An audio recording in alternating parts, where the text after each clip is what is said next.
Da minha mensagem hoje é obediência total.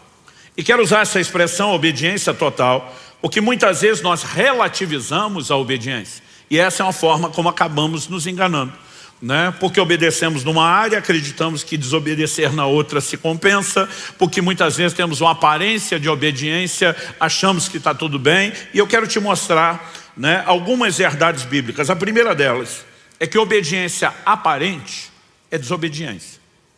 A segunda coisa é que obediência parcial é desobediência, não pode ser vista como obediência. Mas em terceiro e último lugar, nós vamos mexer com aqueles que já cresceram um pouquinho e assumiram o compromisso, que é um outro perigo.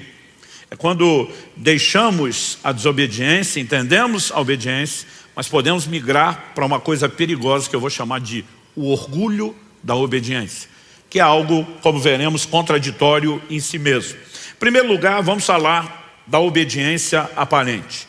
No Evangelho de Mateus, no capítulo 21, o Senhor Jesus nos apresenta uma parábola acerca de dois filhos. Dos versos 28 a 32, nós lemos o seguinte: o que vocês acham?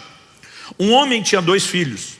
Chegando seu primeiro, disse: filho, vá hoje trabalhar na vinha. Ele respondeu: não quero ir. Mas depois, arrependido foi. Dirigindo-se ao outro filho, o pai disse a mesma coisa. Ele respondeu: sim, senhor, mas não foi. Qual dos dois fez a vontade do pai? Eles responderam: o primeiro. Quando Jesus propõe a parábola, ele está falando de algo que todo mundo entendia. Os filhos cresciam trabalhando, servindo, não apenas em tarefas domésticas. O sustento era tirado da terra, né? Então logo tinham força, disposição, em níveis diferentes, já estavam envolvidos nessas responsabilidades. Então Jesus está falando de algo que todo mundo sabe. Agora o pai fala para um filho: vá trabalhar. E ele enfrenta o pai. A atitude inicial de rebeldia: não quero, não vou. Mas depois o coração arrepende e ele vai. Então aparentemente o primeiro é o rebelde. O segundo não. Aparentemente é obediente. Sim, senhor. Mas o segundo não foi. E aí Jesus diz: quem fez a vontade? A turma responde: o primeiro. E aí Jesus diz: pois é, obediência não é a resposta inicial, não é a encenação do seu comportamento, é o que no final das contas você fará com a ordem que foi dada. Mas por que é que Jesus está dando essa ilustração? Então ele continua e diz assim: então Jesus disse: em verdade lhes digo que os publicanos e as prostitutas estão entrando no reino de Deus primeiro que vocês. Porque João veio até vocês no caminho da justiça e vocês não acreditaram nele. No entanto, os publicanos e as prostitutas acreditaram. Vocês, porém, mesmo vendo isso, não se arrependeram depois para acreditar nele. Então Jesus basicamente está dizendo o seguinte: da mesma forma, vocês olham para os publicanos e as prostitutas, eram os piores rótulos de pecadores e mesmo de um comportamento, né, reprovável diante da sociedade da época.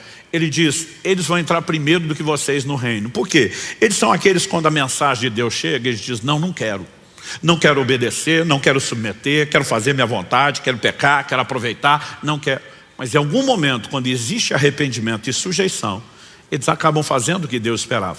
Embora o comportamento inicial fosse de rebeldia, a obediência encontrou lugar e espaço na vida deles. Vocês não. Os religiosos estão o tempo todo diante da palavra dizendo: sim, senhor, mas não faz aquilo que está sendo mandado. Então vocês não têm aparência de rebeldia, vocês têm aparência de obediência, mas a vida de vocês não expressa obediência. No final das contas, vocês jogam o jogo de encenar obediência, mas encenam uma obediência que não é praticada. E acredito que esse é o problema de todo aquele que é ouvinte da palavra. Porque Jesus está falando daquele que ouve as suas palavras e decide praticar ou não. Nós não estamos falando de um nível de rebeldia, aquela pessoa que diz para Deus: não quero nem te ouvir. Está falando de alguém que chega ao ponto de ter uma certa aparência de piedade e dizer: vamos lá ouvir o que Deus tem, só que não faz nada a respeito disso. Aliás, em Tiago, no capítulo 1, no verso 22, a Bíblia classifica esse tipo de gente como alguém que engana-se a si mesmo. Primeiro, ele não engana a Deus, que Deus está vendo todas as coisas. Ele pode até enganar algumas pessoas, mas a Bíblia mostra que no final das contas ele está se enganando. Tiago capítulo 1, vou ler de 22 a 25, diz assim: sejam praticantes da palavra e não somente ouvintes, enganando a vocês mesmos. Porque se alguém ouvinte da palavra e não é praticante, assemelha-se àquele que contempla o seu rosto natural no espelho, pois contempla a si mesmo, se retira e logo esquece como era a sua aparência. Mas aquele que atenta bem para a lei perfeita, A lei da liberdade, eu amo essa expressão, né? Eu de vez em quando tenho que lidar com os crentes que quando você está cobrando obediência, posicionamento, compromisso, você diz, seu evangelho é pesado. Eu normalmente digo, pesado para você que não quer compromisso. Porque não é o que 1 João 5,3 diz. A Bíblia diz que os seus mandamentos não são pesados. Aliás, nós falamos semana passada de uma capacitação para a obediência. Essa lei é chamada de lei da liberdade.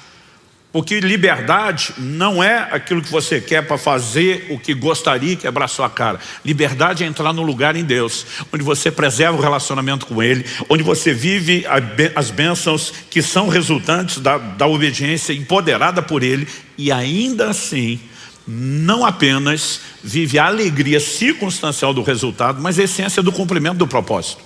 A lei não foi dada da parte de Deus para nos prender, foi dada para preservar aquilo que o diabo deseja roubar de nós através da desobediência. Que isso fique claro, mas vamos voltar aqui. Mas aquele que atenta para a lei perfeita, a lei da liberdade, e nela persevera, não sendo ouvinte que logo se esquece, mas operoso praticante, esse será bem-aventurado no que realizar. Sempre a palavra de Deus relaciona. Você vai pegar Josué capítulo 1, verso 8, você vai pegar o Salmo 1, né? Sempre a palavra de Deus relaciona bem-aventurança com aqueles que obedecem, com aqueles que praticam a palavra de Deus. E nós precisamos entender que quem não faz isso, a Bíblia diz, está enganando-se a si mesmo. Porque muitas vezes ele acredita que diante de Deus, né, o estar ali ouvindo a palavra, cultuando, é tudo que Deus precisa. E Deus não quer uma aparência de piedade, Ele quer uma conduta que de fato se expresse por meio da obediência.